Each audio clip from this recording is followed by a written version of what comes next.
শুভ সকাল বন্ধুরা, কেমন আছো তোমরা? আশা করি সবাই ভালো আছো, আমিও ভালো আছি। সকাল সকাল একটা নতুন ব্লগ নিয়ে তোমাদের কাছে চলে আসলাম আমি। তা এখন আমি সকালবেলা এখন চা খাচ্ছি। আমি দেখতে পাচ্ছ চা বানাচ্ছি। চা বানাতে বানাতে তোমাদের কাছে ভিডিওটা শুরু করলাম। আমি কাজ করেছি অল্প স্বল্প, আরও কাজ বাকি আছে। তা আমি এখন চা খাবো। এখন আজকে করেছি হলো র চা, কারণ দুধ নেই। আর দুধ একার জন্য দুধ দোকানে দিয়ে আনতে ইচ্ছা করলো না, একেবারে বেলায় নিয়ে আসবো। তা আমি এখন র চাটা খাবো। চাটা খাওয়ার পরে আমি এখন কাজকর্ম করব, কি করব না করবো সেগুলো তোমাদের সাথে শেয়ার করব। তো তোমরা ভিডিওটা লাস্ট থেকে ফার্স্ট অবধি দেখতে থাকো। তো আমার চ্যানেলে যারা নতুন বন্ধু আছে তাদেরকে বলছি আমার চ্যানেলটাকে সাবস্ক্রাইব করে দিও, লাইক কমেন্ট করে জানাও আমার ভিডিও তোমাদের কিরকম লাগে। তো চলো বন্ধু, আমার সাথে থাকো।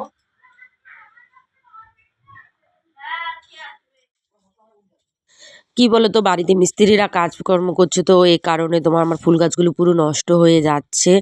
তোমার কিরকম জানি হয়ে হয়ে যাচ্ছে, ঠিকভাবে ফুল টুল ফুটছে না, গাছগুলো পুরো নোংরা নোংরা হয়ে গেছে। আর কি করব বলো। এদিকে দেখো বাসন টাসন মেজেছিলাম, তো সেগুলো নিয়ে ঠিয়ে চলে আসলাম ঘরে। ওদিকে বাইরের কাজ হয়ে গেছে, তারপর চলে আসলাম এদিকে দেখো টিফিনের দিকে। রোজ তো দেখো রুটি তরকারি বাচ্চাদের করে দিয়ে স্কুলে খেয়ে যায়, তাই আজকে একটুখানি তোমার মাখন আর পাউরুটি খাবে বললো। আর এদিকে ডিম সিদ্ধ দিয়ে দেবো পরে, এখন দেবো না, এখন এটা খা, কারণ একসাথে দেখো বাচ্চারা খেতে পারবে না, ওদের থেকে থেকে খিদে পায়।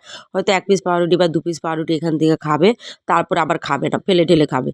তাই এই কারণে আমি ডিমটা একটু পরে দেবো, ঘন্টা খানিক পরে দেবো। আমি ঘুরে ফিরে যখন আবার খিদে পাবে তখন খাবে। তাহলে বাজারে যাচ্ছি, আগে থেকে তো রেডি হয়েছিলাম, শুধু সোয়েটারটা পরলাম আমি।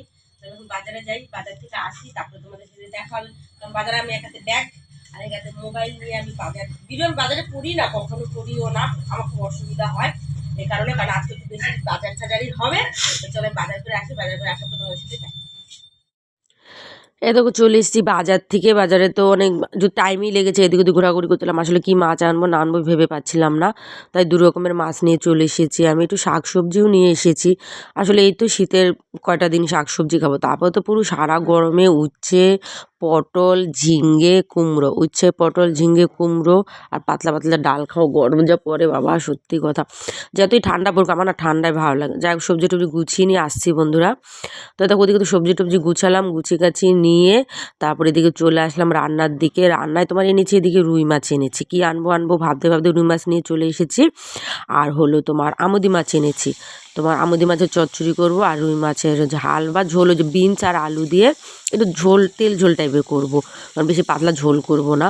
2 দিকে বসিয়ে দিলাম, কেন বলো তো, অনেকগুলো আমুদি মাছ আছে, ওই মাছগুলো ভাজতে হবে, অনেক টাইম লাগবে। এই কারণে এদিকে মাছ ভাজতে হবে, ওদিকে তরকারি বসিয়ে দিলে তারপরে মাছটা উপর দিয়ে ছেড়ে দিলে তো তাড়াতাড়ি হয়ে যাবে। এমনি অনেক বেলা হয়ে গেছে, দেখো একা হাতে সব করছি। বাজারটা যদি না করতে হয়, কেউ করে দিলে তখন অন্য রকম হয়। তো চলো আমি এদিকে কাজকর্ম রান্নাবান্না সেরে ঠেরে নিয়ে আসি। বেশি দেখাতে পারছি না ভিডিওটা, কারণ অনেক লং ভিডিও হলে তোমরা দেখো না। দেখো একটা ভিডিও করতে গেলে কতটা খাটতে হয়, যারা আমার মতন ছোট ইউটিউবার তারা জানে যে কতটা খাটতে হয়। তারপরে এখন দেখো তোমার হলো বড় কথা হলো নেটের প্রচুর দাম বেড়ে গেছে। দেখো একটা ভিডিও ছাড়তে গেলে 1.5 GB 2 GB নেট লাগে, তা আমাদের তো আর ওয়াইফাই চালানো নেই। তো চলো এরপর আমি কী করি সেগুলো তোমাকে দেখাবো। দেখো রান্নার দিকে তো সারা হয়ে গেছে, চান টান করে চলে আসলাম। আজকে পুরো রান্নাটা আমি ওদেরকে দেখাতে পারিনি, তো এখন দেখাচ্ছি, আসো। ওই আজকে করেছি এরকম মেয়ের জন্য মাছ ভাজা রেখেছি, এখানে আমুদি মাছের চচ্চড়ি করেছি এই যে। আর হলে এই দেখো আরেকটা জিনিস, এখানে নতুন ছোট ছোট আলুর দম করেছি। এই আলুর দমটার রেসিপিটা আমি এখানে এমনিও দেখাতে পারিনি, এটা আমি আলাদাভাবে রেসিপিটা করেছি। আমার রিনা রান্নাঘরে একটা চ্যানেল আছে, রান্নার ভিডিও ছাড়ি যেখানে, তো সেখানে ছাড়বো বলে আমি আলুর দমের রেসিপিটা করেছি। তো তোমরা যদি দেখতে চাও রিনা রান্নাঘর চ্যানেলটায় যে সাবস্ক্রাইব করে দিও, লাইক করে আমাকে জানিও কমেন্ট করে, ওখানে আমি খুব সুন্দর সুন্দর রান্নার রেসিপি ছাড়ি। আর এখানে করেছি দেখো রুই মাছের ঝোল, তোমার হলো বিনস আর আলু দিয়ে রুই মাছের ঝোল করেছি। তো যাই হোক বন্ধুরা, আবার এখন চান টান করে উঠে পরের জন্য দেখো রুটি বানালাম। ও যখন আসবে আস্তে আস্তে 3:30 4টে বেজে যায়, তো ভাত খায় না, ঠান্ডা লাগে বলে। তো যাই হোক বন্ধুরা, এখন আমরা তখন খাওয়া দাওয়া করবো। তো ভিডিওটা আজকে মতো এখানে শেষ করছি। ভিডিওটা ভালো লাগলে লাইক করে দিও, চ্যানেলটাকে সাবস্ক্রাইব করে দিও। তো চলো টাটা।